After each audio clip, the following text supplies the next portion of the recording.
Bigfoot Clans of Cleveland and Pittsburgh Region. America's Sasquatch Chronicles Chapter 1, Another Call Midnight. Tom Law, the seasoned cryptozoologist, sat alone in his dimly lit study, poring over notes from his recent Patterson, NY Bigfoot research. The warm glow from the flickering candlelight did little to chase away the shadowy thoughts plaguing his mind. Suddenly, the landline's shrill ring shattered the stillness. Tom, not expecting any calls at this hour, felt a jolt of adrenaline. Who could be calling at this ungodly hour? Tom, a familiar voice whispered on the other end when he finally picked up. It was Liam Morris, Roger's friend from Cleveland. Tom had only spoken to him once before. "You need to come to Cleveland." There was an urgency in Liam's voice Tom hadn't heard before. "Why? What's happened?" Liam took a deep breath, clearly trying to compose himself. "They're more numerous than we ever imagined, Tom. And I think they know we're watching." Chills ran down Tom's spine. "Who?" "The Bigfoot clans. South of Cleveland, east of Mansfield, all the way to Pittsburgh. The sightings, the reports, they're not isolated incidents. It's a pattern, Tom. A deeply interconnected network." For a moment, Tom was speechless. This was bigger than any lead they had followed before. Liam continued, "We've always thought they were solitary, maybe family units at most. But this? It's an entire civilization, hidden in plain sight." Tom's heart raced. He remembered the eerie feeling from the Patterson forest. The sense of being watched, the glimpses of shadowy figures just beyond the trees. "And there's something else," Liam whispered, his voice trembling now. I think I've been followed. Ever since I started putting these reports together." Tom's grip tightened on the phone. "What do you mean?" "The same car, different places. People photographing my house. My phone. I think it's tapped. And it's not just any group. I believe Home and Security is involved." This was a twist Tom hadn't expected. Why would the government be interested in Bigfoot research? Unless there was something larger at play. "We need to meet," Tom said, face to face. Liam hesitated for a moment. "There's a cafe near the West Side Market. Tomorrow, 7 a.m. I'll be wearing a blue cap." Tom jotted down the details. "I'll be there." The line went dead. Tom sat back, trying to process the conversation. The Patterson discovery had seemed groundbreaking at the time, but this? This was colossal. He quickly packed his bags, making sure to include his camera, infrared sensors, and a small drone. The magnitude of this new research zone was overwhelming, but the thrill of the chase was undeniable. Before he could leave, another thought struck him. If Liam was being followed, what were the chances he'd been surveilled too? He made a mental note to change his car and take a roundabout route to Cleveland. As dawn began to break, Tom set out, leaving behind the relative safety of his home. The potential discoveries awaiting him were worth the risk, but deep down, he knew this was just the beginning. Unbeknownst to Tom, as he left his driveway, a black SUV started its engine 2 blocks away, preparing to follow. Chapter 2. The drone discovery. The early morning mist still clung to the streets as Tom pulled up outside the cafe near the West Side Market. Spotting a man in a blue cap seated at a corner table, he parked and made his way over. "Liam?" Tom extended his hand, which Liam grasped firmly. "Glad you could make it. Please, have a seat." "Coffee?" "Black, thanks."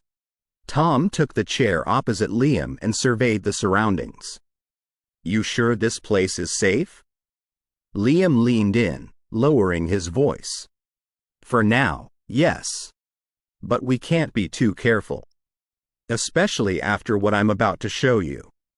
From his bag, Liam produced a thick folder brimming with maps, photographs, and notes.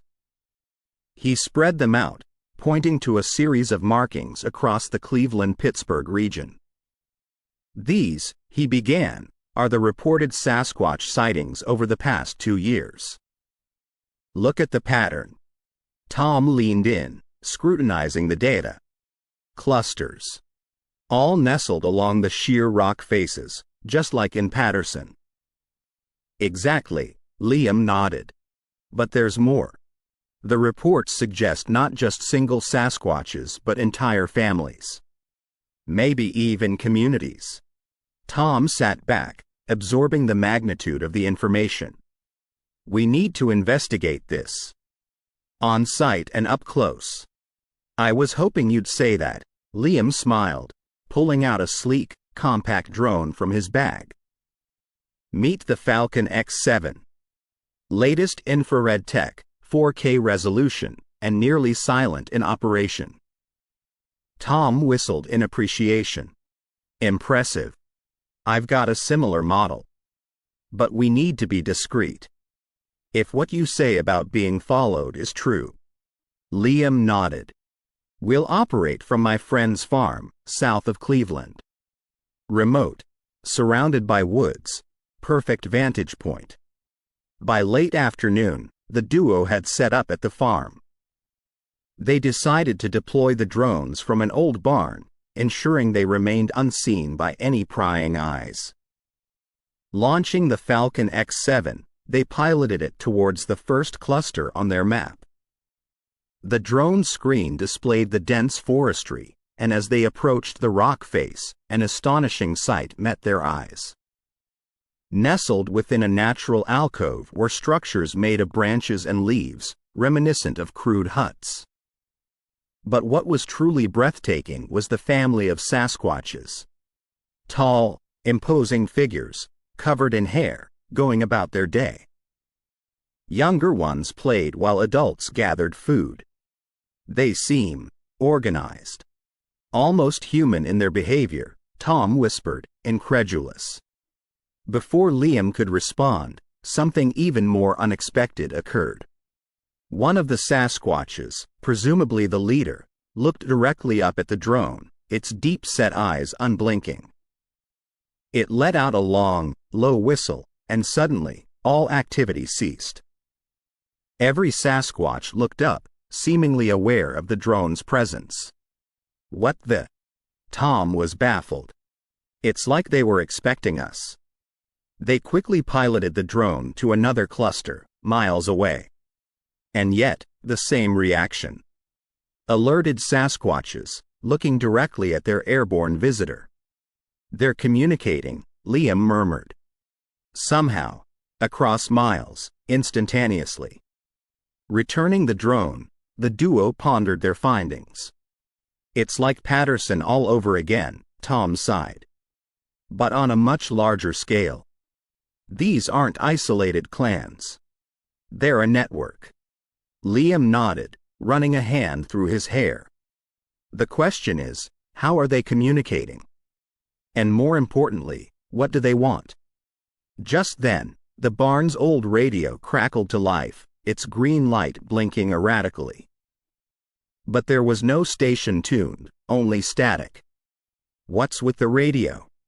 Tom asked. I don't know, it's been acting up since morning, Liam replied, reaching to turn it off. But before he could, a series of distinct, rhythmic thuds echoed from the radio. Tom froze, realization dawning. That pattern. It's similar to the sounds we recorded in Patterson. The ones we couldn't decipher. Both men stared at the radio, the weight of the situation settling in. This isn't just about sightings anymore, Liam said gravely. We're being invited into something much larger. They're reaching out, Tom. Tom met Liam's gaze, determination in his eyes. Then we better answer. Unbeknownst to them, miles away, Atop the sheer rock face, the Sasquatch leader gazed in their direction. The winds carried a new promise, and the age-old guardians of the forest were ready to share their story. But with that promise also came a warning. The time of man and Sasquatch meeting wasn't just fated, it was necessary. And in the shadows of the barn, the soft green glow of the radio pulsed, as if alive, carrying with it the whispers of a world hidden just beyond sight. Chapter 3. The eye in the sky. The hotel room was lit by a single dim desk lamp, casting long shadows on the walls. Tom Law and his team huddled around a table cluttered with maps, drone controls, and a laptop. They reviewed the drone footage captured so far. The infrared images of Sasquatch clans, their majestic forms moving between trees, had been both a validation and a wonder. Roger, having manned the drones for the most part, looked concerned. "Guys, I've noticed something off," he began. "Our drones have the latest tech, and yet, it almost seems like they see them coming." Liam leaned forward, brows furrowed. "You mean the Bigfoot clans? That they're anticipating the drones?" Roger nodded. "It's subtle, but it's there. It's almost as if there's some form of communication between the clans." "We can't be the first to attempt this, can we?" Tom sighed deeply, rubbing the bridge of his nose. "It's not just that," he began hesitantly. "Earlier today, while getting supplies, I noticed a guy who seemed to be tailing me. When I turned to confront him, he vanished." All eyes turned to Jasmine. As an energy medium, her insights into the metaphysical realm had been invaluable. She closed her eyes for a moment, tuning in. There's a watchfulness. Not just from the Sasquatch. Other energies are at play here. A sudden knock on the hotel door shattered the heavy silence. The team froze. Who could it be at this hour? Roger slowly approached the peephole. Two men in plain suits stood outside. Roger whispered, "We have company." Tom motioned for everyone to stay calm. He opened the door a crack. "Can I help you?" he asked. One of the men, bearing a badge that read, "Home and Security," replied coldly, "Mr. Law, we've been informed of certain unauthorized technologies being used in this area.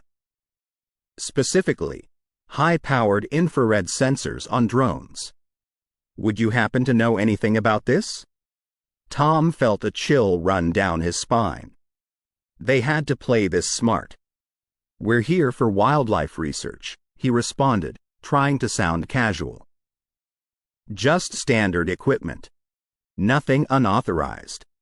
The second agent interjected, his gaze sharp. "We advise you to stay within the legal limits.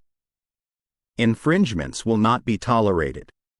Once the agents had left, the room was heavy with a mixture of fear and determination.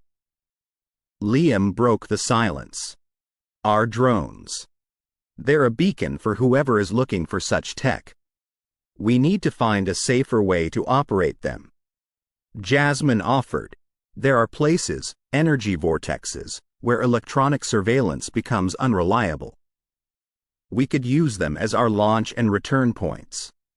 Roger quickly pointed out an old warehouse district on the map. "My friend owns a place here. It's isolated, and there's plenty of space for our gear. Plus, it's close to one of the vortexes Jasmine mentioned." Tom nodded. "It's settled then. We move at dawn." Hours later, as dawn's first light crept into the room, the team, operating on little sleep and lots of adrenaline, packed their equipment. The atmosphere was thick with paranoia. Every passing car, every stranger's glance, felt like a potential threat. At the warehouse, Roger and Liam started modifying the drones, ensuring their flight paths were as unpredictable as possible. Jasmine set up a small altar, using crystals and incense, harnessing the energy of the vortex to cloak their activities. By evening, they had set their new plan in motion. The drones, almost ghost-like, zipped through the forests, capturing more Sasquatch footage. As each drone returned, the team felt a growing connection to these elusive beings, sensing their intelligence and possibly even their awareness of the human world. Tom, peering at the latest footage, murmured, "They know. Somehow, they know we're here to help. But we have to be careful. The more we dig, the more attention we draw. Not just from the authorities, but from." He trailed off, looking at Jasmine. She nodded slowly, her voice barely above a whisper. "From realms beyond our understanding. The Sasquatch are not the only beings in these woods. We're on the edge of something bigger, more profound. We must tread carefully." As the team settled in for the night, the distant howl of a wolf echoed, harmonizing with an eerie, almost human-like cry. In this vast expanse of wilderness, the lines between the known and unknown blurred, and every shadow held a secret waiting to be unveiled. Chapter 4. Local tensions. The next morning, the sun cast a warm orange glow over the warehouse district. Roger was working on a drone when a rock whizzed past his head, smashing into a nearby crate. Startled, he looked around to identify the source. From the edge of the tree line, a group of roughly 6 men stepped forward. They wore rugged clothes, some had baseball caps, and the leader sported a thick beard, and his eyes bore into Roger with hostility. "You outsiders think you can come here and do as you please?" The bearded man's voice was sharp, tinged with bitterness. Roger raised his hands in a pacifying gesture. "Look, we're just here for research. We mean no harm." The man sneered. "Research? You mean poking around where you're not wanted? This is our land, our home." Before Roger could respond, Tom emerged from the warehouse, Liam and Jasmine flanking him. "I'm Tom Law. We're not here to infringe on anyone's rights. We just want to study the Sasquatch. That's all." The bearded man laughed bitterly. "Sasquatch? You believe in fairy tales? No, you're here for something else. Mansfield has its secrets, and outsiders like you stir up trouble." Liam stepped forward, his voice calm but firm. "Listen, we respect your concerns. But we have a right to be here. We'll stay out of your way, you stay out of ours. Fair?" A gruff voice from the back of the group spoke up. "It's not that simple. This isn't just about land or some myth. It's about respect. And you people have shown none."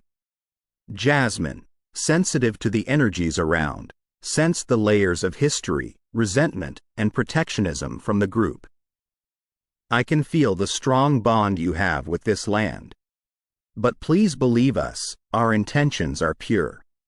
The bearded man, now identified as Mitch, regarded them for a long moment.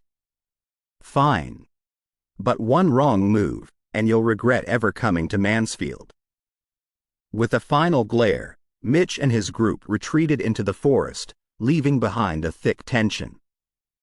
Back at the warehouse, the group reconvened, processing what just happened. "We need to be careful," Tom began.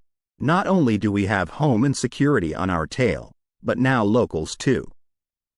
They seemed convinced we're after something else. Liam ran a hand through his hair, frustration evident on his face.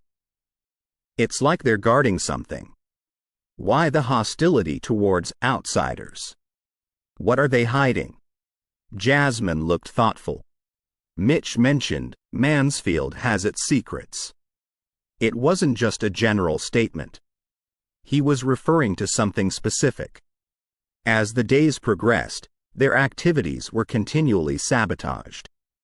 Drones were damaged, their food supplies scattered, and their equipment tampered with. The hostility of the Mansfield group was clear. Yet, every sabotage seemed to push Tom and his team closer to an unseen truth. Late one night, as Jasmine meditated, she felt an overwhelming energy, pulling her deeper into a trance. Visions filled her mind, stone circles, ancient rituals, and echoes of voices chanting. Among the visions, she saw a large cave entrance, hidden behind a cascade of water. When she recounted her vision to the group, Roger's face turned pale. "I've heard legends from the locals about a sacred cave, believed to be a portal to another realm. Some say it's guarded by the Sasquatch." Liam's eyes widened. Could that be the reason for the hostility? The locals believe we're after this cave? Tom nodded slowly. If this cave does exist, and it's as sacred as the legends say, then our presence could be seen as a threat to it. Suddenly, the pieces started fitting together. The Sasquatch, their heightened awareness, the communication between clans, and now a possible portal. They were trapped between the threats of the Mansfield group, government agencies, and the profound mysteries of the Sasquatch. Determined to find answers, Tom made a decision. We need to locate this cave. But discreetly. If it's the key to understanding the Sasquatch and the heightened activities around Mansfield, we owe it to our research and to ourselves to uncover the truth. The team agreed, and with a newfound sense of purpose, they geared up for their most daring exploration yet, unaware of the profound revelations and dangers that lay ahead. Chapter 5. Jasmine's insight. A cool breeze rustled the leaves as the evening descended upon Mansfield. The campfire's flames danced hypnotically, drawing the team into a calm lull after the day's ordeals. Tom, Roger, and Liam were huddled around the fire, reviewing notes, when Jasmine approached, a serene aura enveloping her. "Tom," she began, her voice as smooth as silk, "there's something I haven't shared. My contact with the energies in this region, it's more profound than I've let on." Tom, sensing the gravity in her voice, beckoned her to sit. The other two watched, their curiosity piqued. Jasmine took a deep breath, her gaze distant. "Last night, during my meditation, I experienced a direct connection. It was a consciousness, vast and ancient, that communicated with me. I believe it was the collective consciousness of the Sasquatch." Roger, ever the skeptic, raised an eyebrow but stayed silent, listening intently. Jasmine continued, "They showed me visions, snippets of their past, the present, and a possible future. These beings are not mere creatures, Tom. They're guardians. Protectors of places where our world's energy converges, like that cave." Tom's eyes widened, absorbing every word. What did they communicate about their future?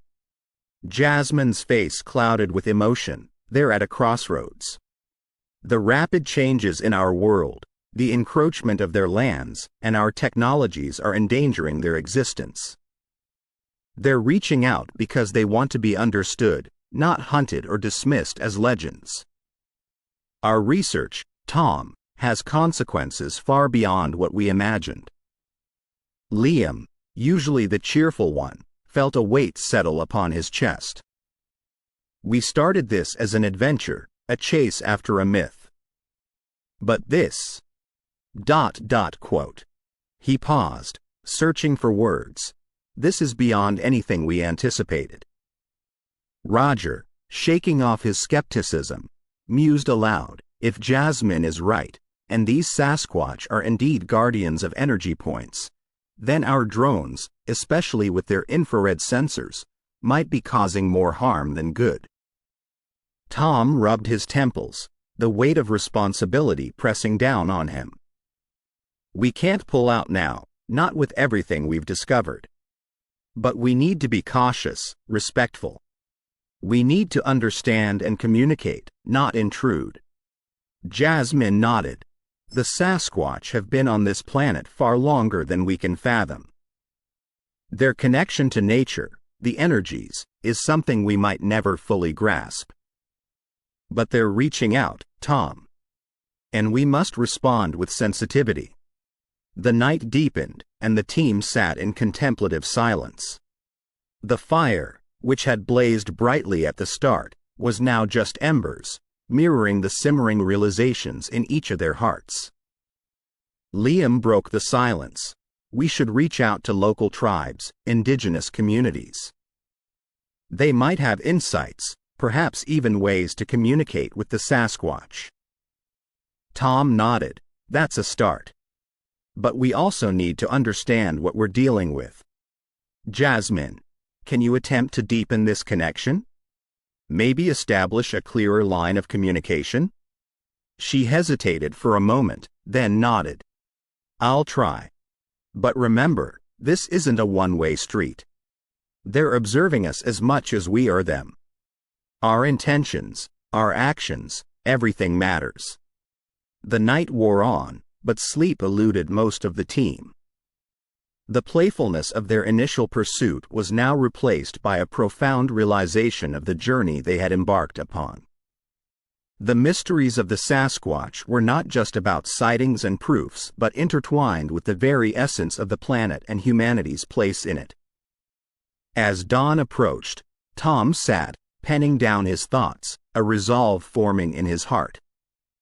Their mission was no longer just about discovery, but about understanding, respect, and, if possible, forging a connection that might safeguard not just the future of the Sasquatch, but of all life on Earth.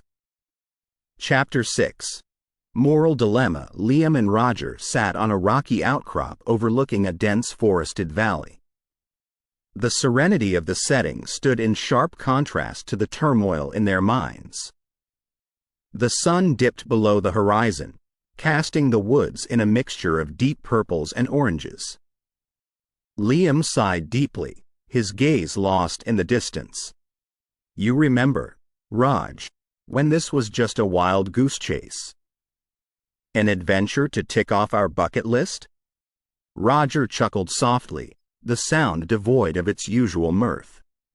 Yeah, chasing a legend, proving the naysayers wrong. I never imagined we'd be sitting here, contemplating the rights of a species, our moral obligations, and the future of the planet. Liam turned to face him. But that's just it, isn't it? Our adventure, our little escapade. It turned out to be so much bigger than us. We're in the middle of an ethical quagmire. Roger rubbed his temples. It's like opening Pandora's box. Once you know, you can't unknow. We've seen them, Liam. They're real, sentient, and connected in ways we can't fathom. And with that realization comes a responsibility. Liam's voice trembled, but what is that responsibility? To protect them? To communicate with them? Or to leave them be? Every action seems fraught with consequences. Roger looked skyward, seeking answers in the vastness above. When did we become the arbiters of another species' fate? Are we even qualified? The weight of their discoveries bore down on Liam. We humans, we think we're the pinnacle of evolution. That we have a divine right to decide the fate of every other species. But these beings, the Sasquatch, they've been here much longer than us. They've been guardians of the earth. And now, because of our curiosity, we risk exposing them, endangering them. Roger leaned back. But isn't knowledge, discovery, intrinsic to who we are as humans? Our entire history is built on the foundation of exploration. If not us, someone else would have stumbled upon them eventually. But that's a slippery slope, Raj, Liam argued, passion evident in his voice. By that logic, any invasive action, any harm can be justified as human nature. Where do we draw the line? At what point do we say, this is wrong? Roger's gaze hardened, but isn't remaining passive, doing nothing, also a choice? A choice that has its own set of consequences? Silence settled between them, each grappling with their own thoughts. The night was alive with the sounds of the forest, distant owl calls, the rustle of leaves, the symphony of nature. And yet, to the two men, the world felt eerily silent. Finally, Liam whispered, "You remember that old Native American proverb? About the two wolves?" Roger nodded. The one about the battle between two wolves inside us all. One being evil, anger, jealousy, greed, and the other being good, joy, peace, love. And the one that wins is the one we feed. Liam nodded. Exactly. Maybe this is our battle. The wolf of curiosity, ambition, of asserting our dominance versus the wolf of respect, understanding, and coexistence. And we have to decide which one to feed. Roger took a deep breath. It's not going to be easy, Liam. There are forces beyond us, beyond even Tom's team, who would exploit this discovery for their own ends. We've seen it already with home and security. And then there's the Mansfield group. We're caught in a whirlwind, and I'm not sure how to navigate it. Liam placed a hand on Roger's shoulder. One thing is clear, Raj. We can't do this alone. We need to rally people, those who believe in the sanctity of life, of coexistence. We need to form a united front, to protect the Sasquatch, to honor their rights. Roger smiled weakly, a formidable task. But I guess it starts with us, with our choice. Liam nodded, determination lighting his eyes. It's time to feed the right wolf. The two sat together, the weight of their conversation pressing down on them. But intertwined with that weight was a budding resolve. The journey ahead was uncertain, fraught with challenges, but they knew they had to embark on it. Not just for the Sasquatch, but for humanity itself, and for the delicate balance of life on Earth. Chapter 7. An anonymous benefactor. The old grandfather clock at the reception of the Cleveland Riverside Hotel struck midnight. The chimes echoed through the ornate lobby, which was empty save for a night porter who busied himself cleaning. By the reception desk sat a solitary, silver envelope. When Tom and Liam entered the hotel after another exhausting day, the night porter, an elderly man with deep wrinkles and white hair, greeted them. "Evening, sirs. There's something waiting for you." He pointed at the envelope, which glinted mysteriously under the chandelier's light. Liam arched an eyebrow. "For us? Who left this?" The porter shook his head. "I wish I could say, but the person asked to remain anonymous. They dropped it off with explicit instructions that it be handed to Mr. Tom Law." Tom approached the desk cautiously, examining the envelope. It was sealed with a wax emblem he didn't recognize, a combination of what looked like mountains and a large footprint. He tore it open and gasped. Inside was a neatly folded piece of paper and a cashier's check. The amount on the check made Liam's eyes widen. $15 million, he exclaimed. The note line on the check itself said, "Project expenses." "Don't stop." Tom slowly unfolded the letter, his hands slightly trembling. It read, "To the seekers of truth, you're on the right path. They need to be protected, understood, and most importantly, respected. The fate of these magnificent beings rests in hands that can either exploit or save. I've been watching your progress and commend your endeavors. Use this to ensure they have a future. Remember, you're not alone in this fight. Keep up the good work. Don't let anyone stop you.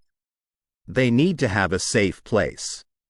Yours, a friend to the Sasquatch, Liam gulped.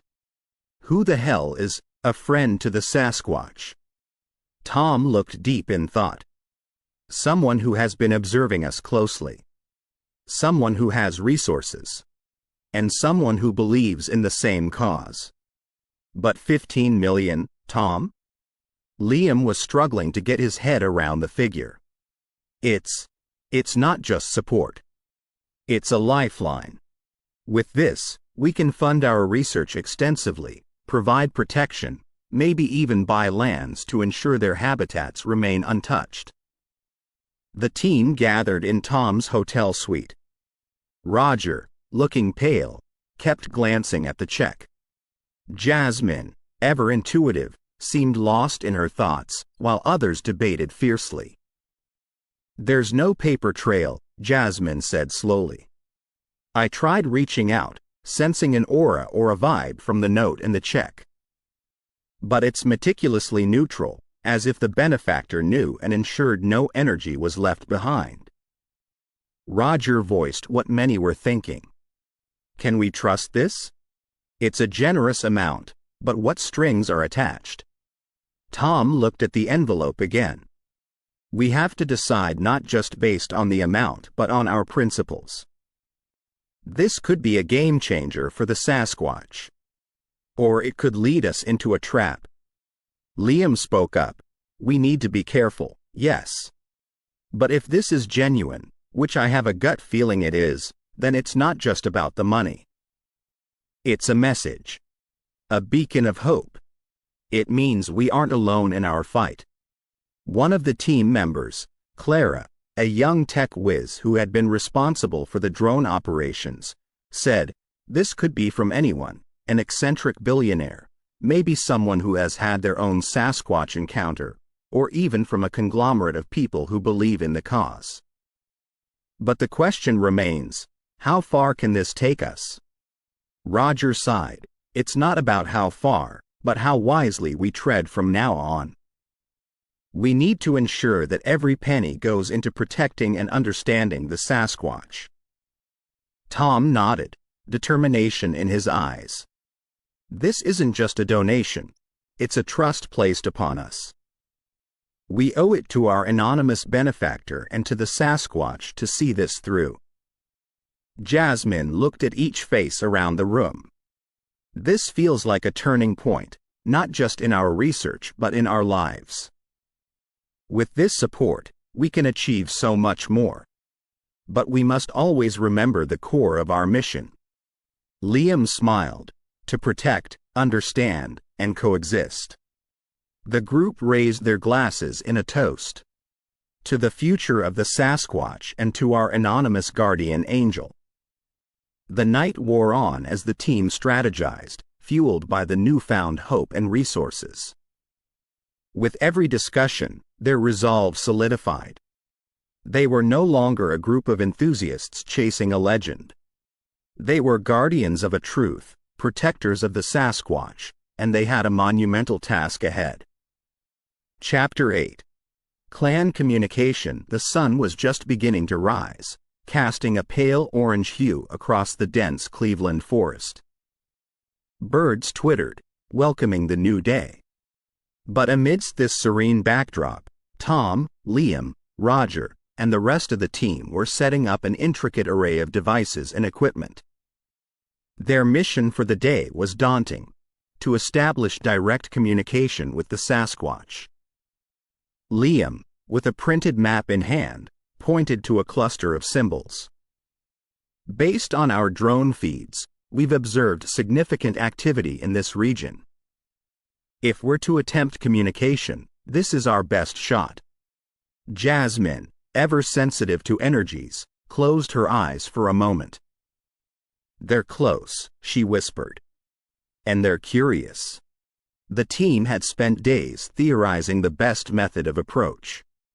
They had audio equipment to capture any unique sounds, high-definition cameras to record gestures, and even simple gifts like fruits to offer as a peace gesture.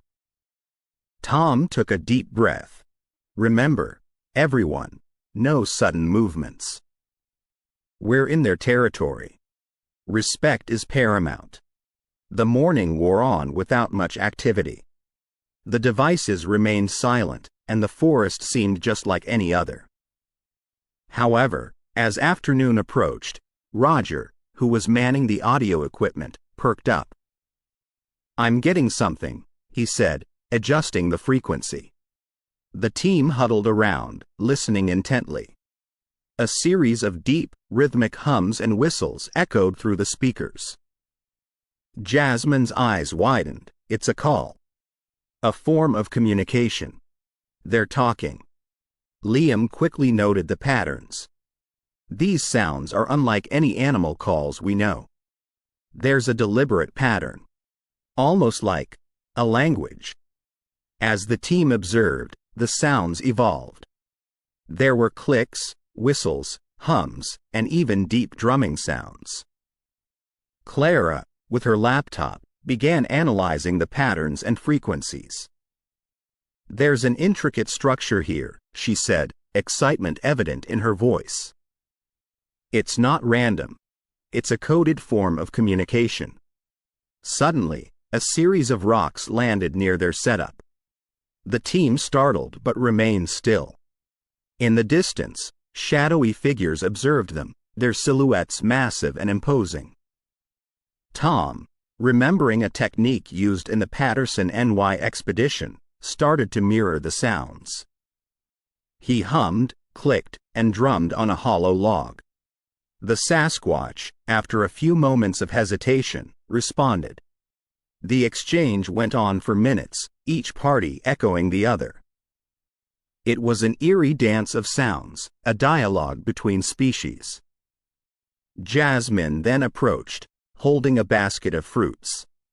Slowly and deliberately, she placed it at a halfway point between the equipment and the observing Sasquatch. Taking a step back, she hummed a tune similar to the ones they'd been hearing. One Sasquatch, larger than the others, approached the basket cautiously. It observed the fruits, sniffed them, and then, surprisingly, hummed back at Jasmine, mimicking her tune. The team watched in awe. Here was an intelligent being, acknowledging a peace offering, and possibly even expressing gratitude. As the sun set, the Sasquatch retreated, but the feeling of connection remained. The team gathered their recordings, eager to dissect and understand them. Back at their base, the night was alive with discussions. These creatures are not just beasts.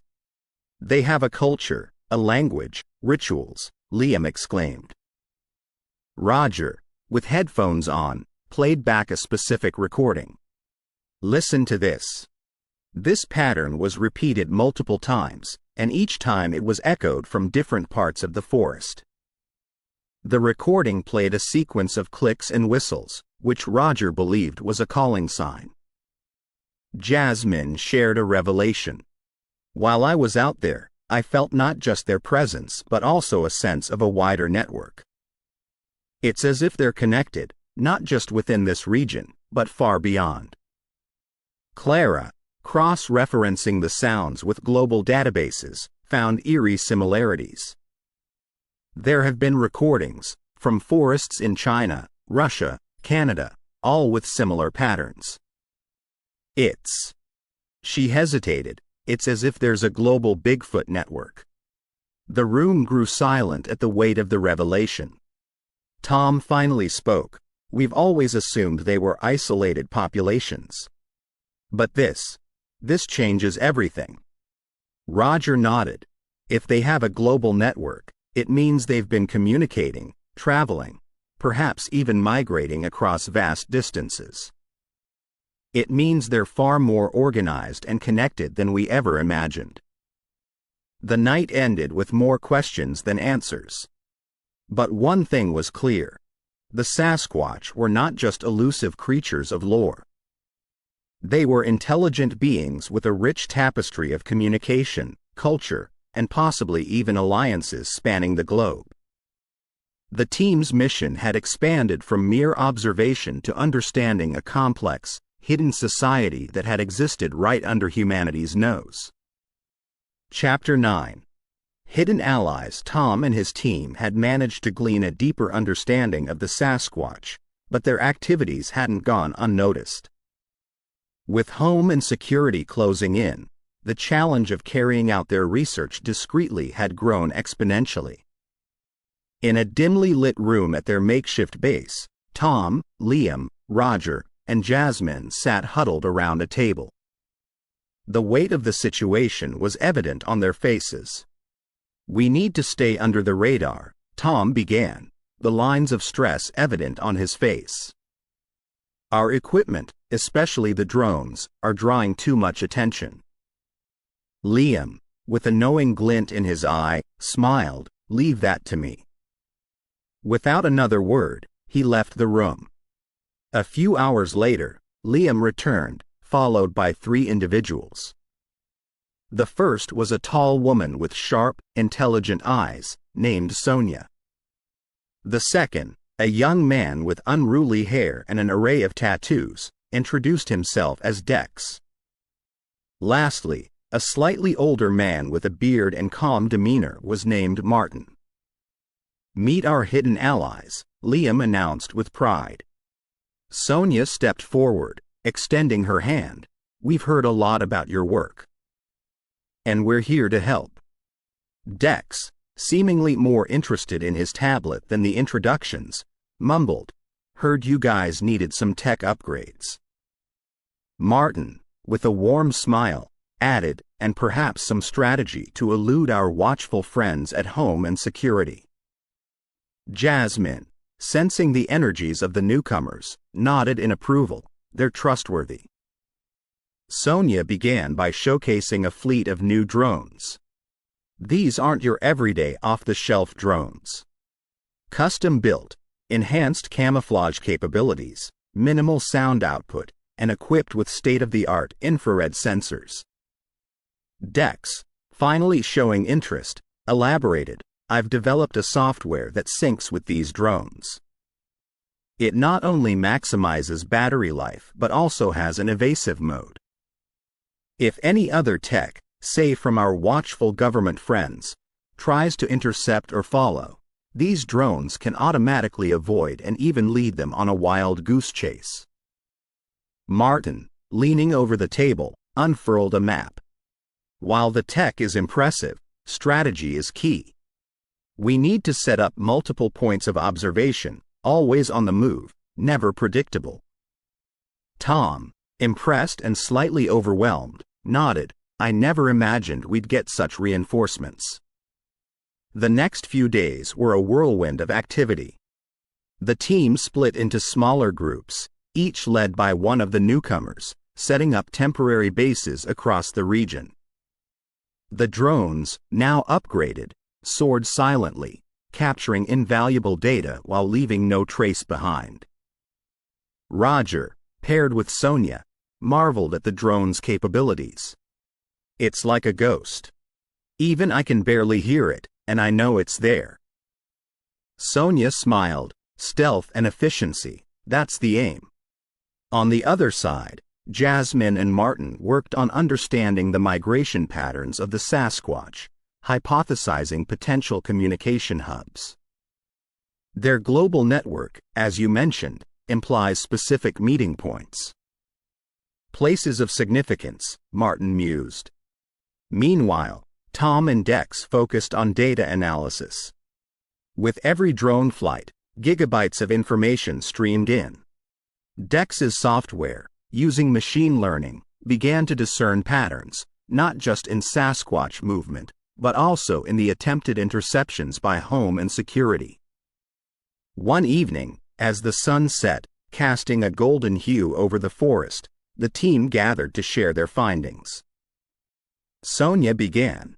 "The drones have spotted multiple clans, some even larger than we anticipated. Their activities are diverse, from what seems like hunting to, surprisingly, ritualistic gatherings."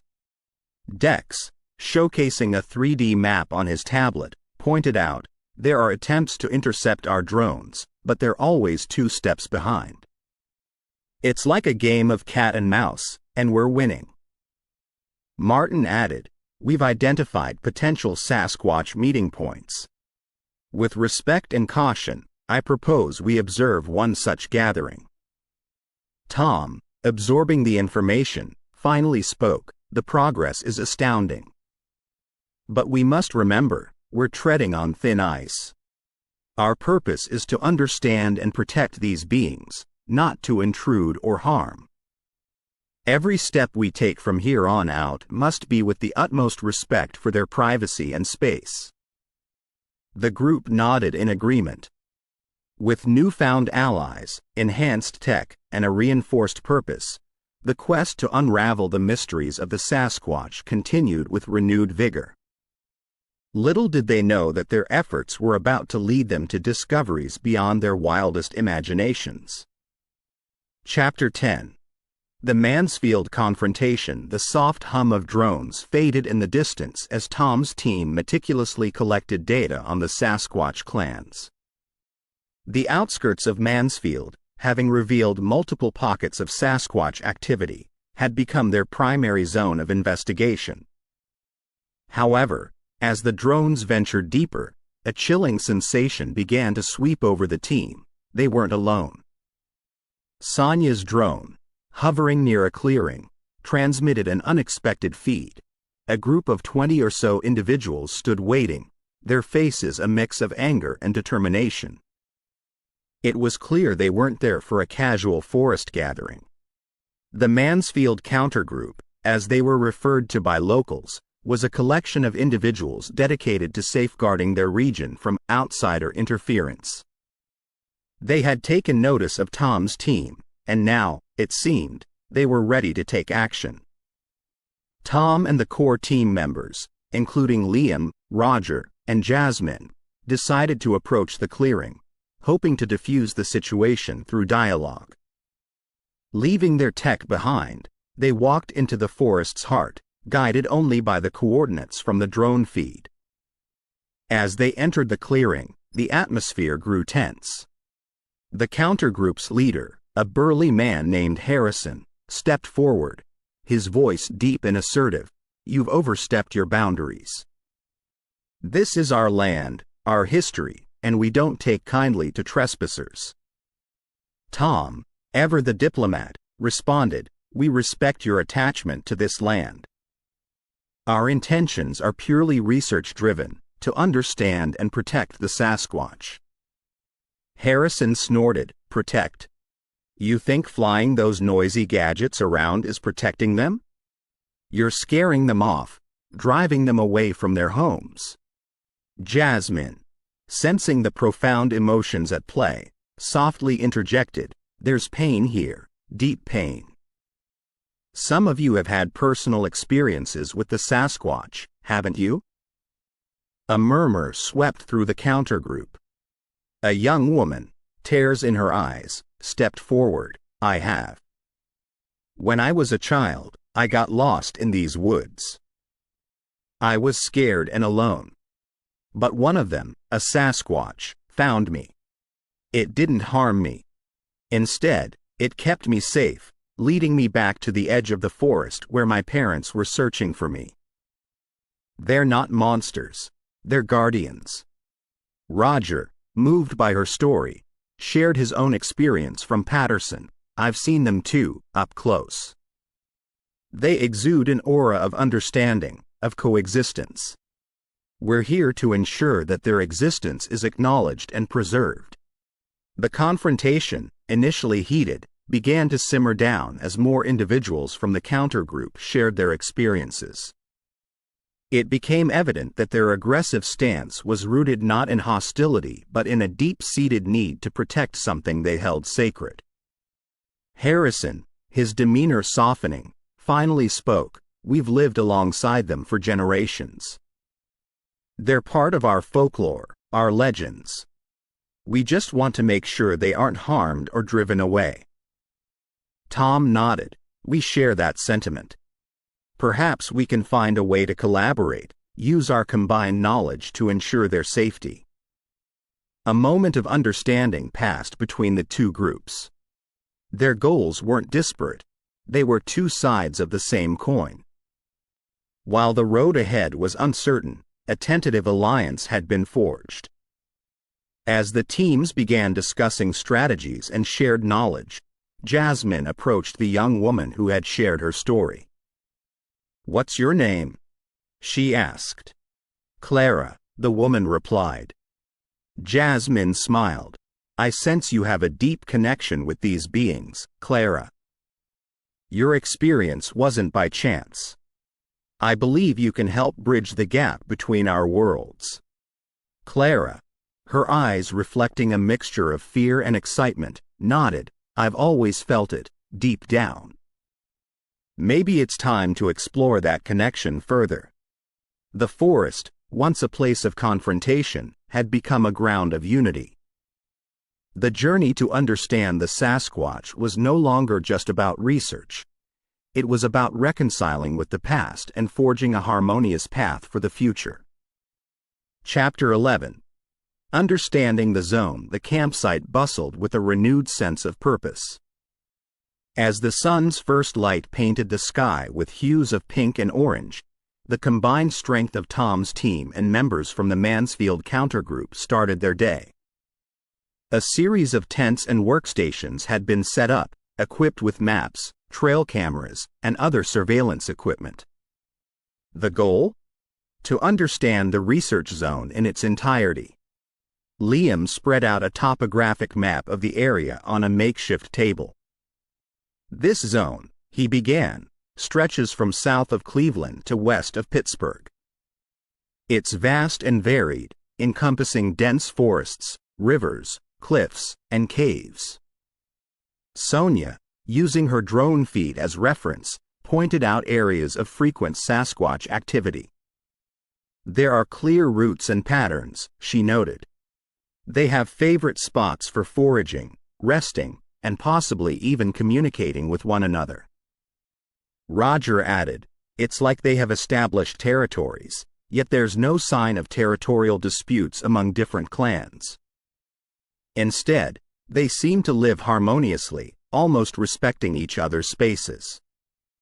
As the teams delved deeper into their research, intriguing details began to emerge. Tracks discovered near streams and riverbeds indicated their affinity for freshwater sources.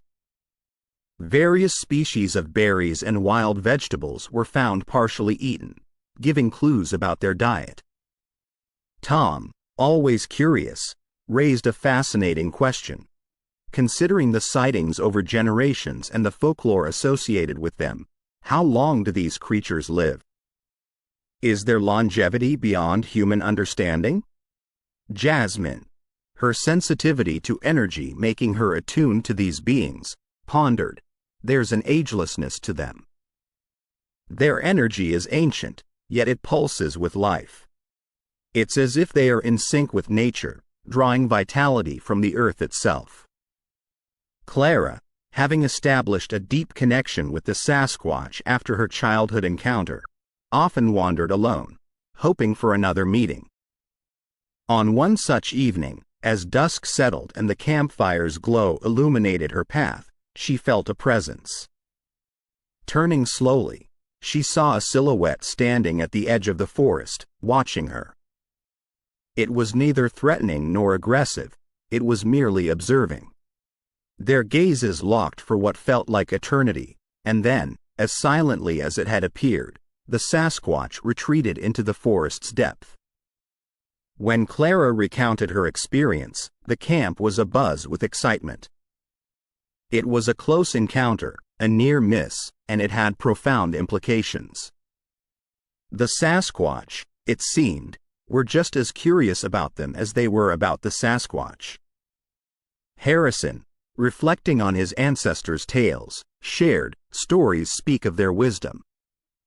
They have been here long before us, witnessing the world change. Some believe they are the true guardians of these forests, protectors of all living beings." Days turned into nights, and as the research progressed, more mysteries unraveled. One day, Roger stumbled upon markings on tree trunks, patterns that seemed intentional. Could these be a form of communication? He wondered. Tom, studying the markings, mused, or perhaps they're a way to mark routes, territories, or even memories. There's so much we don't know. One thing was evident.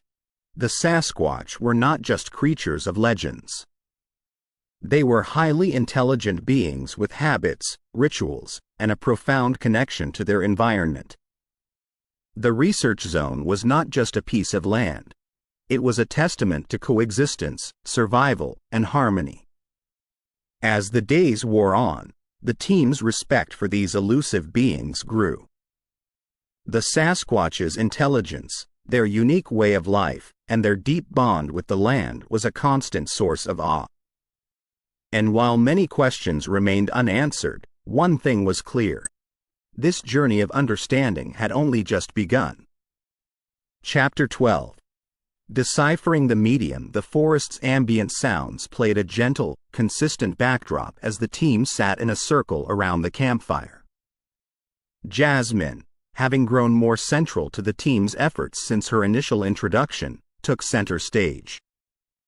Her deep connection to energies and the cryptic visions she experienced concerning the Sasquatch were both an enigma and a beacon of hope for the group. Tom, leaning forward, began, "Jasmine, you've given us snippets of your visions before, but we need to understand the bigger picture. What is it that the energies are trying to communicate?" Jasmine, her eyes momentarily distant as she connected with the energies surrounding them, nodded slowly. "The Sasquatch," she began, her voice soft yet captivating, "aren't just creatures of this land. They are protectors, gatekeepers if you will. They have been here for millennia, silently shaping the natural world and ensuring its balance." Roger, intrigued, asked, "Gatekeepers? Protectors of what?" Jasmine closed her eyes, allowing herself to be enveloped by her visions. "They protect the world from unseen threats, energies that could destabilize the balance of our planet. They also guard ancient secrets, knowledge that humanity isn't ready to handle." Liam looked pensive. "Are you suggesting that these creatures are part of a larger, global network? That they aren't isolated to just America?" Nodding, Jasmine elaborated, "I've seen gatherings, large groups of Sasquatch from different parts of the world. They communicate, deliberate, and make decisions that impact the world's balance. Their reach isn't just regional, it's global." The team exchanged glances, the weight of the revelation sinking in. Clara, ever the skeptic, voiced her doubts. "That's a huge claim, Jasmine. Are you sure of this?" Jasmine looked directly into Clara's eyes. "I've seen them convene in places of power, ancient sites around the world. Stonehenge, the pyramids, Machu Picchu. They draw energy from these places, using them as conduits for their gatherings." Sonia, her interest piqued, asked, "What about these cryptic clues you've mentioned? Can you share more about them?" Jasmine took a deep breath. "The energies show me snippets, fragmented visions. I've seen a great upheaval, a disturbance in the balance. The Sasquatch, they're preparing for something big. An alliance, perhaps, not just among themselves, but with us, with humanity." Tom's eyebrows shot up. "An alliance? For what purpose?" "The vision isn't clear on that," Jasmine admitted, "but there's urgency in it. The Sasquatch sense a forthcoming event, something that threatens both their world and ours." The campfire's flames flickered, casting eerie shadows around them, making the gravity of Jasmine's words even more palpable. Roger, trying to make sense of it all, mused aloud. Could it be that they've been watching us, studying humanity, to determine if we are ready for such an alliance?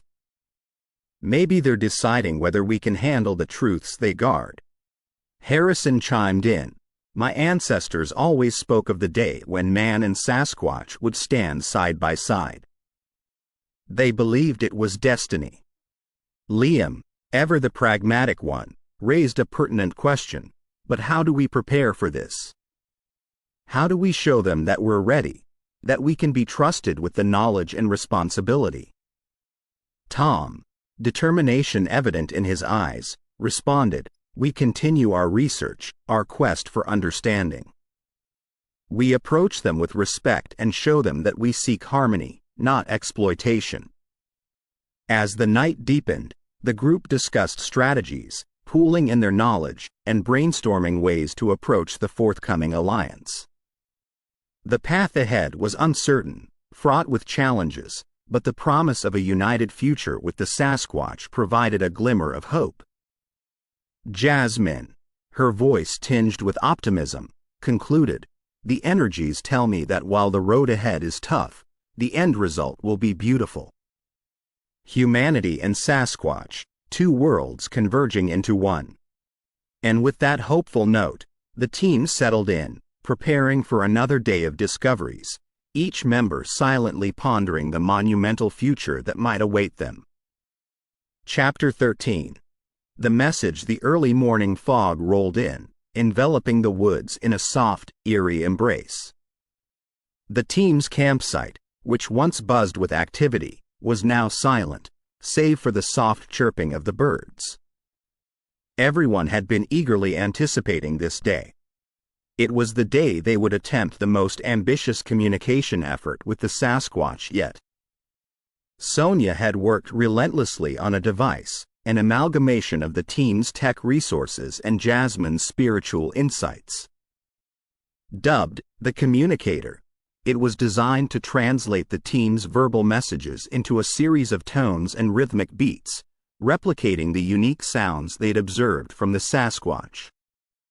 "It's ready," Sonia announced, holding up the device, her face illuminated with a mix of excitement and anxiety. Tom nodded. "All right, let's do this." As the group gathered around, Roger took a deep breath and spoke into the device, "We come in peace. We wish to understand and communicate."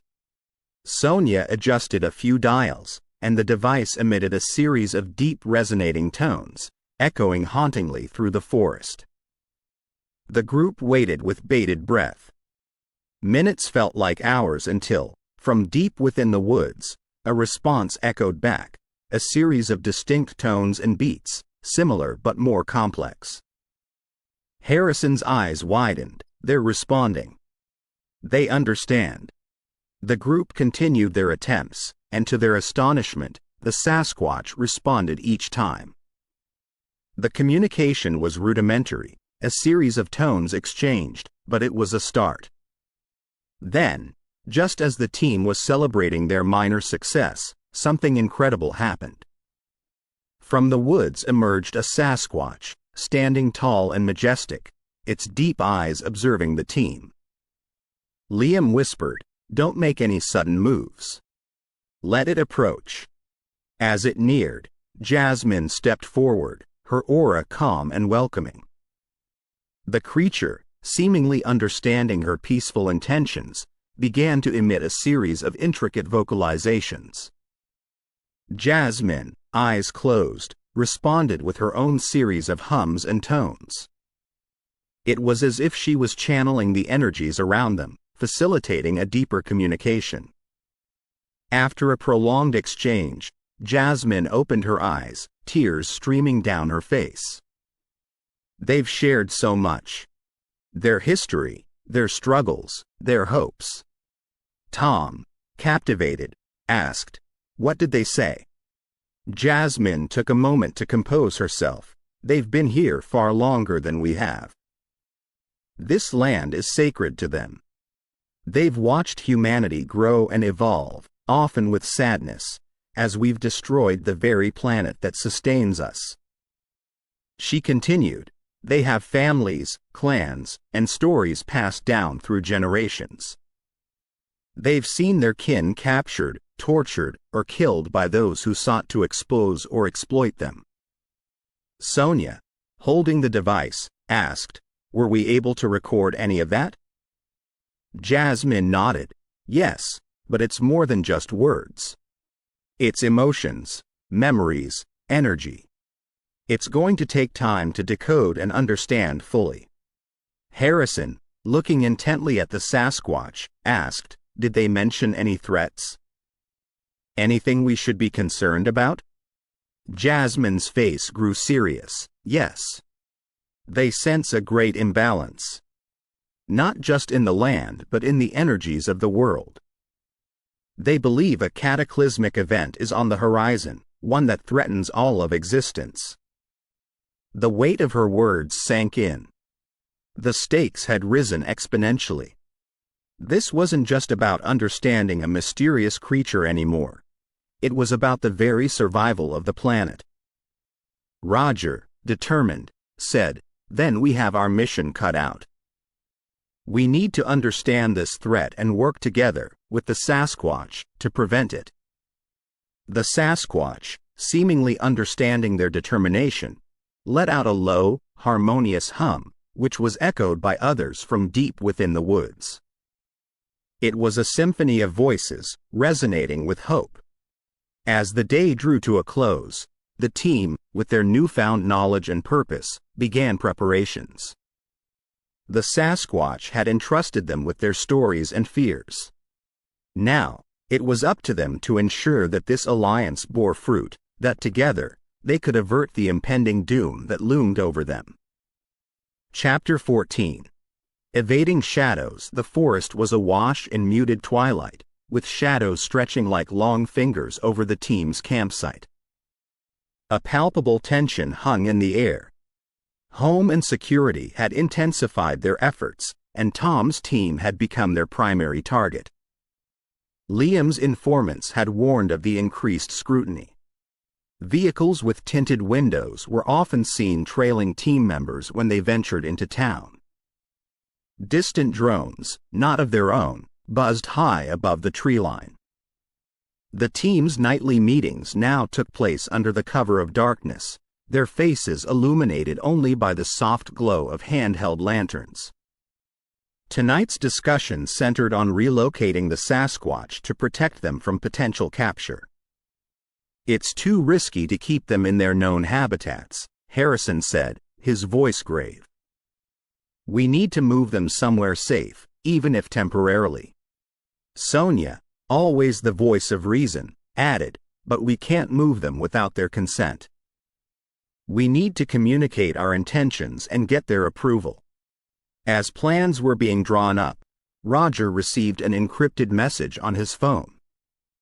Reading it, his face drained of color. "We've got a problem," he declared. "Someone's feeding our locations and plans to home and security." Tom's expression darkened. "A mole? Within our team?" Jasmine closed her eyes, trying to tap into the energy currents. "Deception surrounds us," she murmured, opening her eyes to meet Tom's. "But it's not from our core team. It's from someone on the fringes." The realization hit hard. The team had grown, and many newcomers had joined in the recent weeks, their credentials vetted by Liam's network. Yet, amongst them lurked a traitor. To smoke out the mole, a plan was devised. They would disseminate false information about a Sasquatch relocation to a bogus location. This would be shared only with the new team members. Late into the night, as most of the camp slumbered, a shadowy figure slipped away, making a clandestine call. "They're moving the creatures to the northern ridge tomorrow night," the voice whispered. The trap was set. The following evening, the team watched from a distance as home and security agents converged on the northern ridge. It was clear that their misinformation had been leaked. Feeling triumphant, the team convened in their main tent. "Now we find the mole," Tom declared. Jasmine, her abilities heightened, walked amongst the team members, reading their energies. As she approached the communications tent, she felt a surge of negative energy. Quietly signaling Tom, they entered together. Inside, they found Martin, one of their recent tech hires, hurriedly packing away his gear. Tom's eyes zeroed in on a satellite phone, non-issue equipment. "Planning on making another call?" he asked, his tone icy. Martin's face paled. Cornered, he lashed out, "You don't understand. They have my sister. They said they'd release her if I helped them." Jasmine, sensing the truth in his words, touched his arm gently. "I sense your pain, Martin, but betraying the Sasquatch isn't the way." Tom's expression softened. "We'll help get your sister back. But you have to trust us." Martin, defeated and overwhelmed, nodded. The next few days were a whirlwind. Using their tech and Jasmine's insights, they located and safely extracted Martin's sister from a secluded home and security facility. With the mole's identity exposed and the immediate threat from home and security diffused, the team returned to their mission with renewed vigor. They managed to communicate with the Sasquatch and, with their agreement, began the careful process of relocating them to a safer territory. But with every passing day, it became clear that the game of cat and mouse with home and security was far from over. Each move the team made was met with resistance, and the shadows that had once seemed benign now held threats at every turn. Yet, amidst the chaos, one truth remained: the bond between the team and the Sasquatch was unbreakable. And as long as they had each other's backs, they would face whatever challenges lay ahead, side by side. Chapter 15. The Protector's Oath. The dense woods seemed alive with whispers, resonating with an energy that was almost palpable. The team, now wary of the threats they faced, convened at their campsite, a sense of determination in the air. Home and security's relentless pursuit had only solidified their resolve. Tom paced in front of the makeshift assembly, running a hand through his hair, pausing to collect his thoughts. The days and nights of avoiding capture, of protecting the Sasquatch and their secrets, weighed heavily on him. "We started this journey with curiosity, with the hopes of uncovering a mystery that has long been shrouded in shadows," he began, voice unwavering. "But it's become something more significant, more profound. We aren't just researchers anymore. We're protectors."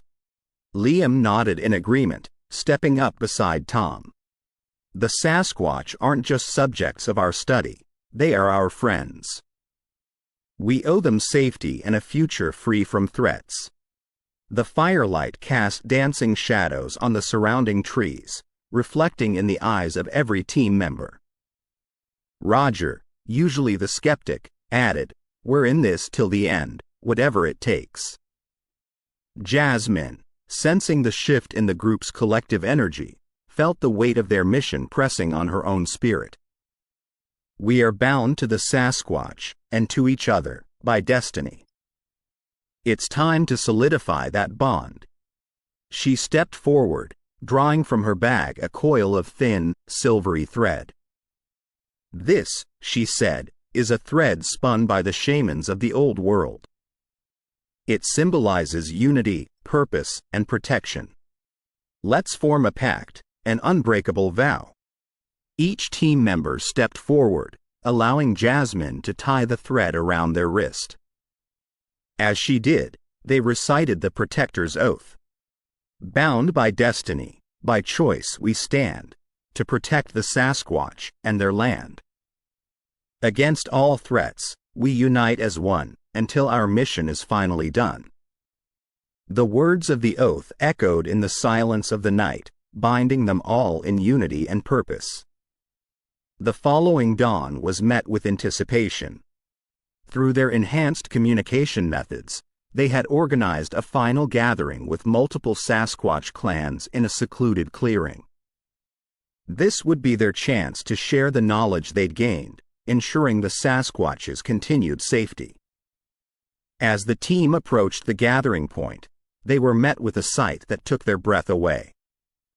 Dozens of Sasquatch, from the young to the old, stood in a circle, their imposing forms a stark contrast to the softness in their eyes. Tom stepped into the center of the circle, offering a nod of acknowledgement.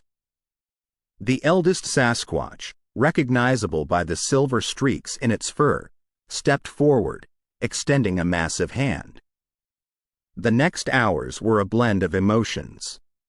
Using the unique sounds and gestures they deciphered, the team shared their findings, offering strategies and insights to help the Sasquatch remain hidden and safe. They also played back the recorded dialogues, a testament to the alliance they had formed. As the sun began its descent, casting the clearing in a golden hue, the gathering took on a somber tone. It was time for the team to depart, to take their research and findings to a place where they could ensure the Sasquatch's protection from a distance. Tom, voice choked with emotion, addressed the gathering. "We vow to always be your allies, to always stand by your side. The bond we've formed is eternal." The eldest Sasquatch, understanding the sentiment, approached Tom. With a deep, melodic hum and a gentle touch of its hand to his heart, it conveyed gratitude and trust. One by one, the team members shared tearful farewells with their Sasquatch counterparts. The scene was a blend of sorrow and hope, an end and a beginning. As the team made their way back to their campsite, the silvery threads around their wrists shimmered under the moonlight, a constant reminder of the oath they had taken. Their journey was far from over. Challenges lay ahead, as did adversaries. But the team, now bound by a purpose greater than themselves, was ready. And as they disappeared into the shadows of the night, the promise of future adventures lingered in the air. Chapter 16. Return to reality. The early morning fog draped over the forest like a shroud, quiet except for the distant call of a bird. The camp, which once bustled with energy and determination, now felt almost abandoned. Tents were packed away, equipment stowed, and the remains of their final fireside gathering cleared. There was an air of melancholy, a sadness rooted in parting. Tom stood on the forest's edge, his eyes distant. The weight of what they'd experienced bore heavily on him. Beside him, Liam sipped from his coffee mug, the warmth doing little to comfort his churning thoughts. "We did it, Tom," Liam murmured, breaking the silence. "We built a bridge between two worlds. But the bigger task now is keeping it protected." Tom nodded, lost in thought. "We tread on a fine line. We want to share our findings, but the risk to them." He trailed off, leaving the thought unfinished. Roger, packing up the last of the drones, joined the conversation. "We all knew this wouldn't be a trip we'd come back from unchanged. We've been privy to something most of the world can't even begin to fathom." The three shared a silent moment of reflection before being interrupted by the soft approach of Jasmine. Her aura, always calm and enlightened, seemed even more so now. "We've been given a gift," she began, choosing her words carefully, but also a responsibility. "We have to tread this path wisely." As the sun started its ascent, the team members gathered for a final huddle. "We need to lay low," Tom suggested. "We regroup, assess our findings, and decide our next steps. We keep it within the circle. No media, no interviews." Everyone nodded in agreement. They had all seen the extent to which external forces would go to suppress or exploit their discoveries.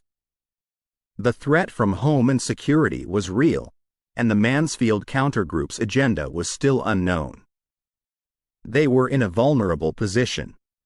And so, with heavy hearts and a promise to reconvene soon, the team disbanded, each returning to their respective realities. Liam, reaching his home in Cleveland, was greeted by his ever-curious sister, Emma. "So, another wild adventure, big brother?" she teased, but her eyes held a hint of concern. He smiled, fatigue evident in his eyes. You have no idea, Em. One day, maybe, I'll tell you everything. In Pittsburgh, Roger's return was more solitary. An engineer at heart, he immediately took to analyzing the drone footage, seeking patterns and connections. Alone in his apartment, surrounded by monitors, the gravity of their discoveries consumed him. Jasmine returned to her sanctuary, a small cottage nestled between the mountains. Her network of spiritualists and mediums eagerly awaited her insights. I've seen things, she began during a private gathering, that challenge our understanding of the world. But we must be patient. The time to share will come. Tom found solace in the woods near his home. Daily hikes became his way of staying connected to the Sasquatch and their world. With his loyal dog, Max, by his side, he often found himself standing on the edge of the forest, lost in thought. One evening, his wife, Sarah, joined him, wrapping her arms around him from behind. "You're different," she whispered. "Whatever you found out there, it changed you." Tom turned, pulling her close. "It did, and one day, I promise, I'll share it all with you." Weeks turned into months. The team, though geographically separated, stayed in touch, sharing limited information and findings with each other. Their commitment to protecting the Sasquatch and their secrets never wavered. But as the days grew colder and winter approached, an undercurrent of unease began to form. Roger's discovery of encrypted messages on his computer, Jasmine's visions growing more urgent and cryptic, and Liam's unsettling feeling of being watched served as reminders that their journey was far from over. The world remained oblivious to the truths lurking in its forests, to the alliances being formed in the shadows. But as the snow began to fall, blanketing the earth in white, one thing became clear: the battle had just begun. Chapter 17. Hidden trails. Snowflakes drifted through the dim, gray morning light, layering the forest floor with an untouched white blanket. Tom, with his dog Max beside him, trod carefully, his eyes trained on the fresh set of unusual footprints he'd come across. They weren't the familiar patterns he'd been accustomed to from the local Sasquatch clans. These were different, smaller, yet deeper, suggesting a unique stride and weight. In the past few weeks, whispers of more Sasquatch sightings had traveled through the small communities around the region. Word of Tom's work, though not public, had made its way through the grapevine of researchers and enthusiasts. His inbox was a testament to the growing intrigue and fascination, each email a plea for partnership or a claim of new evidence. Dr. Elaine Connors, a renowned anthropologist with extensive fieldwork in the Pacific Northwest, was among the few who'd caught Tom's attention. Her detailed studies hinted at the existence of distinct Sasquatch subgroups, each with their unique cultures and hierarchies. Her theories aligned with the variations Tom had started noticing. Taking a chance, Tom invited Dr. Connors for a consultation at his secluded cabin, away from prying eyes. With a crackling fire in the background, they pored over her compiled evidence, sketches, audio recordings, even a few snippets of thermal video footage. Tom recognized the same intelligent eyes and deliberate movements he'd observed, but with slight variations. "It's as if," Dr. Connors mused, "each clan is an individual nation, with its own customs, language nuances, and perhaps, leadership." The idea of a larger governing body, a Bigfoot council of sorts, began to take shape in their minds. If such a council existed, it would explain the coordinated movements and actions of the Sasquatch, their collective efforts to remain hidden, and the eerie readiness they had shown against threats. Their discussions were interrupted by a call from Liam. "Tom, "You won't believe what I just found." His voice trembled with excitement. "There's an old library archive here in Cleveland, and hidden among old journals and newspapers are eyewitness accounts that date back centuries. Some even talk about a gathering place for the Sasquatch, where clans from different regions meet."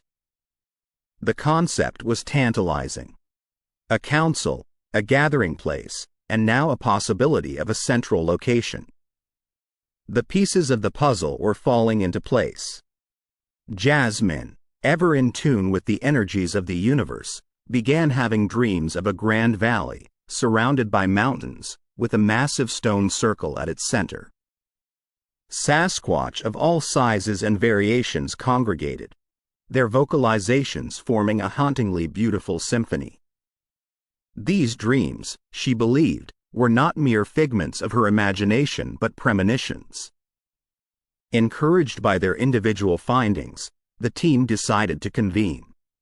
Roger, with his ever-evolving tech, presented the latest addition to their arsenal, a long-range drone capable of covering vast distances and fitted with advanced stealth technology to avoid detection. "I've programmed it to look for specific thermal signatures resembling our Sasquatch friends," he explained. "If there's a central gathering spot, this will find it." Days turned into nights and back into days as they meticulously planned their next moves. The drone scans, Jasmine's visions, and Dr. Connor's insights began painting a broader picture. It wasn't just about isolated Sasquatch clans. This was about an entire hidden civilization, coexisting alongside humans, yet remaining just out of reach. News of their work, kept under wraps as it was, began drawing interest from various quarters.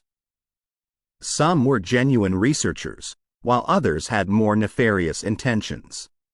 The Mansfield countergroup, though temporarily subdued, remained a looming threat. But as winter gave way to spring and the forests bloomed with life, one thing became apparent. The Sasquatch weren't just elusive creatures of lore. They were guardians of ancient secrets, protectors of the hidden trails that crisscrossed the world. And as the team prepared for the next phase of their journey, they realized they weren't just on the cusp of unraveling one of the world's greatest mysteries. They were setting the stage for a revelation that would challenge humanity's understanding of its place in the universe. Chapter 18. Jasmine's last vision. The night sky above Tom's secluded cabin was a vast expanse of darkness, punctuated by glittering stars. As the team gathered around a crackling fire, there was an anticipatory hush. A tension that wasn't there before, a sense of something profound about to happen. Jasmine sat slightly apart, her eyes closed and her face tranquil. Her breathing was rhythmic, her fingers twitching ever so slightly. For the past few nights, she'd been restless, plagued by fragmented visions that she couldn't piece together. Tonight, however, there was a finality in her demeanor, an assertion that the puzzle would finally come together. Without warning, her eyes snapped open. They were distant, gazing beyond the horizon. Her voice, when she spoke, was ethereal, as though it originated from a place far away. "I see a great valley," she began, her voice barely above a whisper. "It's surrounded by towering mountains, their peaks lost in the clouds. The valley is bathed in the soft light of dawn. And in its midst, a gathering like no other." Tom, Liam, Roger, and Dr. Connors leaned in, hanging on to every word. "There are Sasquatch of all sizes and types. They are not alone. Among them are humans, some we recognize, others unfamiliar. They are not adversaries, but partners, working side by side." Jasmine paused, taking a deep breath as though steadying herself. "They are building something. A structure, massive and intricate. It's made of wood, stone, and something else. Something that shines with its own light. It's a beacon, a signal meant for the skies. Her face contorted in confusion. But there's more. I see shadows. Threats lurking just beyond the perimeter. Not just humans, but something else. Darker, more malevolent. They want the beacon, and they are closing in. She trembled, and her voice grew urgent. The Sasquatch and humans stand united, forming barriers with their bodies, their energies combining to form a protective shield. But it's not enough. The beacon's light starts to dim. Jasmine's expression grew pained. A sacrifice is needed. A bond, stronger than any other, to ignite the beacon's full potential. A tear rolled down her cheek. There's a choice to be made. A decision that will alter the course of this alliance forever. As suddenly as it began, the vision ended. Jasmine slumped forward, exhaustion evident on her face. Roger rushed to her side, offering her water, while Tom tried to process the gravity of her premonition. Dr. Connors broke the silence. It's a prophecy. An event that's yet to happen, but inevitable unless we change our course. This isn't just about documenting the Sasquatch anymore. It's about ensuring their survival, and possibly ours. Liam nodded. This beacon, whatever it is, it's vital. We need to find it before those dark forces do. If Sasquatch and humans are meant to collaborate, we have to be the bridge that enables it. The fire's embers cast flickering shadows as the group contemplated the challenges ahead. The Sasquatch weren't just elusive creatures. They were now partners in a battle for a future neither species could foresee. Tom finally spoke, determination stealing his voice. We've been given a glimpse of what's to come. We can't ignore it. The path ahead is perilous, but it's one we must tread. For them, for us, for everyone. The night deepened, and as the team members retired to their respective quarters, a shared resolve bound them. The visions, the Sasquatch, the threats, it was all bigger than them. But they were now the torchbearers, chosen to navigate the fragile alliance between human and Sasquatch. As dawn broke, the team was already charting their next move. The vision was a beacon for them too, guiding them towards an uncertain future but one they were determined to shape. Chapter 19. The benefactor's secret rain drizzled onto the bustling streets of Pittsburgh, lending a glossy sheen to the sidewalks. People huddled under their umbrellas, making their way with hurried footsteps, but Tom and Liam moved leisurely, their hoods pulled up against the rain. They were both lost in thought, trying to process Jasmine's vision, when a sleek black limousine pulled up to the curb beside them. A window slid down to reveal a face both familiar and unexpected. Senator Amelia Holloway, a woman of immense influence both in Pennsylvania and in Washington, D.C. She looked at Tom and Liam, her face a mask of seriousness. "Get in," she commanded, her voice calm but urgent. Without hesitation, Tom and Liam obliged. As soon as they settled into the plush seats, the limousine began moving. The interior was dimly lit, and the soft hum of the engine was the only sound for a few moments. "I assume you're wondering why I've summoned you," Senator Holloway began, without preamble. Liam nodded. It would be an understatement. She leaned back, her fingers steepled. "Do you remember the anonymous benefactor that supported your expedition?" Tom's heart skipped a beat. "That was you." The senator nodded. "Yes. And before you ask, my interest in the Sasquatch isn't political. It's personal." Liam and Tom exchanged glances. This was unexpected. She continued, "Nearly 20 years ago, during a private family camping trip in the Alleghenies, I had an encounter. An encounter with a creature so surreal, so human, yet not. A Sasquatch. Her gaze was distant, lost in the memory. It saved my life. I was young, reckless, and had wandered off the trail. I found myself at the edge of a cliff, the ground giving way beneath my feet. Just when I thought I was going to fall, a massive hand reached out and pulled me to safety. She took a moment, collecting herself. That brief moment changed my life. Its eyes were intelligent, expressive. It didn't harm me. Instead, it saved me and then disappeared into the woods. From that day, I've been searching for them, trying to understand, trying to connect. Liam leaned forward, captivated. Why the anonymity? Why not come forward with your resources and influence? She sighed. Politics is a complex game. Coming out with such a claim without concrete evidence would have jeopardized my career, perhaps even labeled me as a lunatic. But I wanted to help, to repay the debt. So, when I learned about your team's efforts, I saw an opportunity. Tom was processing all of this. So, what now? What do you want from us? Senator Holloway smiled, the first genuine smile since they'd entered the car. I want to join forces. Your passion, your discoveries, combined with my resources and influence, can make a difference. We can protect them, learn from them, and maybe even bridge our worlds. Liam looked at Tom. They were thinking the same thing. This was the ally they needed. You have our attention, Tom finally said. We're in this for the long haul. Whatever it takes.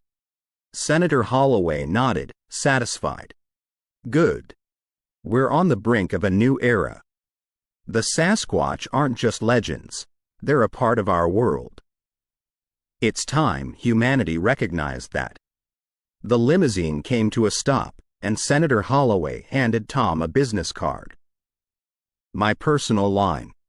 Call me when you're ready to take the next step. As the car pulled away, leaving Tom and Liam back on the rainy streets, both men realized the magnitude of what had just transpired.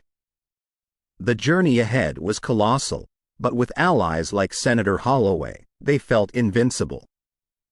Little did they know that the path would be riddled with challenges and adversaries, but the promise of the unknown, the allure of the Sasquatch's world, beckoned them onward. And with the senator's revelation, they were no longer just a small group of believers. They were now part of something much bigger. Chapter 20. Tomorrow's Chronicles. In the wake of their explosive revelation about Senator Holloway, the team found itself in a state of unexpected flux. As the rain continued to pour in Pittsburgh, the members of the expedition gathered in the cozy ambiance of the hotel's lounge. Large windows framed the twinkling city lights, creating an atmosphere of seclusion and intimacy. Liam, ever the organizer, had set up a makeshift projector. Maps, images, and notes scattered the tables. Their latest findings and Jasmine's final premonition seemed like a lot to digest, but with the senator's backing, there was a renewed vigor among them. Tom stood up, silencing the soft murmurs of conversations. Friends, he began, his voice laden with gratitude and awe. I think it's safe to say that what started as a mere exploration has turned into something monumental, something that can change the way we see our world. Roger raised his glass, to tomorrow's chronicles, to the stories waiting to be unveiled. Glasses clinked in unity. Even amidst their diverse backgrounds and motivations, one thing was clear. They were united in their quest. Jasmine took a deep breath. I've had another feeling, a hint perhaps. Somewhere in the Rockies, there's a conclave, a gathering of Sasquatch tribes. It might be our next best shot at understanding them.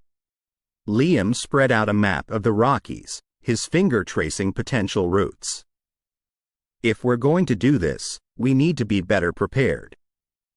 With Senator Holloway's resources, perhaps we could get satellite imagery, better drones, and maybe even some local expertise.